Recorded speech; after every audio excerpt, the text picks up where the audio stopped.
Hello and welcome to all you Geminis of the world. How are you doing? I hope you are well. I hope you're staying healthy and safe and all of that in these very surrealistic times, right? But let's have a look at what the astrology is saying, how we can deal best with these energies and what is going on for the Gemini, because all the spotlights are on Gemini. I want to make these videos not too long, but concise, precise, and getting to the point. And actually for you, it's very, very simple. It's all about you. It's all about you. And not only this month, in particular this month, basically, but also for the rest of the year. Why is that? Two important things are happening. First of all, the North Node shifts into your sign as from the very beginning of the month, around the 5th, the 6th, the North Node shifts into Gemini.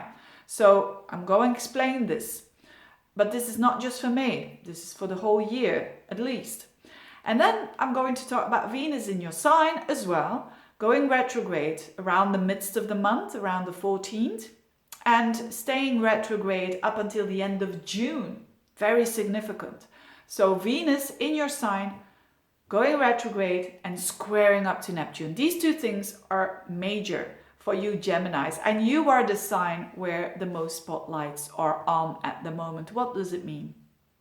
First of all, and this is now not only for May, it's for the rest of the year. Not in the first house, very simple, it's all about you.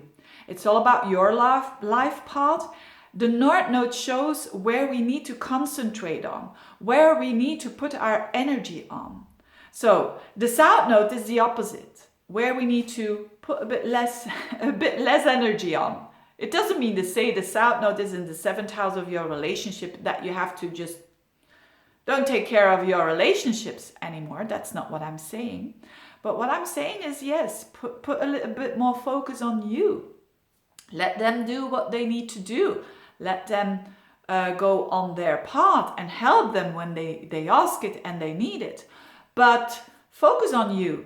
That is like, I can stop here already. I can actually make this video with 2 minutes and just say, it's all about you. Just focus on yourself. That's the biggest message. You can stop this video now. Really, it's all about you. It's all about your life path, because you have now a time between now and the end of June, the time that Venus goes retrograde. You've got the time to adjust and to think about how can you put a bit more self-love towards yourself. That's Venus. Venus is love. The first house is the self. I'm not being cheesy here. This self-love is Venus in the first house. How can I put a little bit more self-love on myself and doing the things that I want? And in particular for people who have their own businesses or who work with other people and who are dealing with rough times here now because of the crisis that is the pandemic that is going on at the moment. Mind you that you are one of those people that at the end of June have an opportunity to even improve your situation. But that's very difficult to trust, right? But I've seen it so many times. I've seen it so many times with clients when they come to me with that kind of energy that is going on.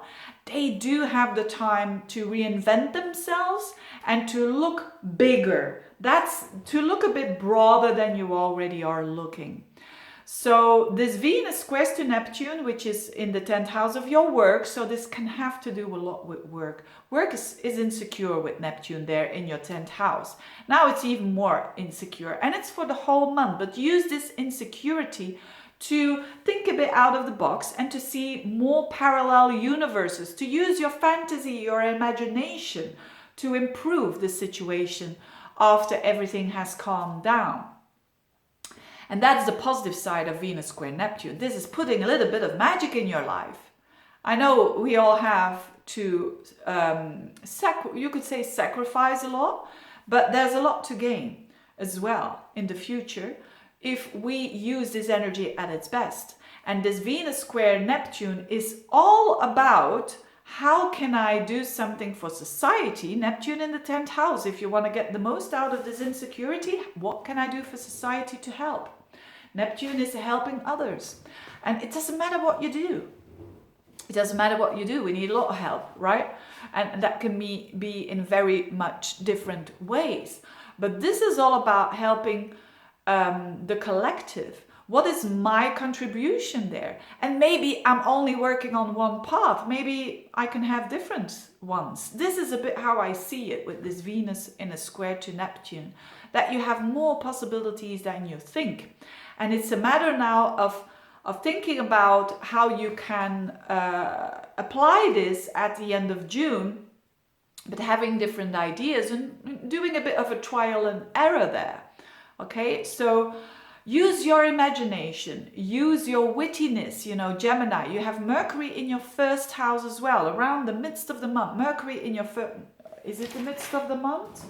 I think, yes, around the 12th of the month, Mercury goes in your sign. So again, it's I'm repeating myself. It's about, think about you, think about what you can deliver, what your life path is in these times, and you will do well. Right? I don't want to elaborate too much. The other thing that I want to say is that Mars are also around the midst of the month shifts into Pisces, and that is your 4th house. Is it 1, 2, 3, 4? Yeah. So that is home area. Mars there is a bit of fighting energy there. So it could be that you fight a little bit more with relatives, that at the home area it's not really peaceful. The good thing about Mars in the 4th is working from home or doing, and a lot of people will do that, of course, even more. So that is in a positive way. But again, this is a lot about being active at home, being active to change your emotional stability. Okay, so don't expect that home will be easy peasy and peaceful, because you've got this Mars here in your 4th house for the rest of the month, and that can really lead into, it can also mean something simple by changing the furniture or doing these things at home, but use it in a good way. Try to, if you see or feel or sense that you're getting a lot of arguments at home, use this energy a bit more active, like indeed changing the furniture or working from home or doing some exercises at home. Like this exercise thing, but I'm not using that, and that's not my thing here. But anyways, having said that, it's a major month for the Geminis. I hope you will do well. I'm sure you will.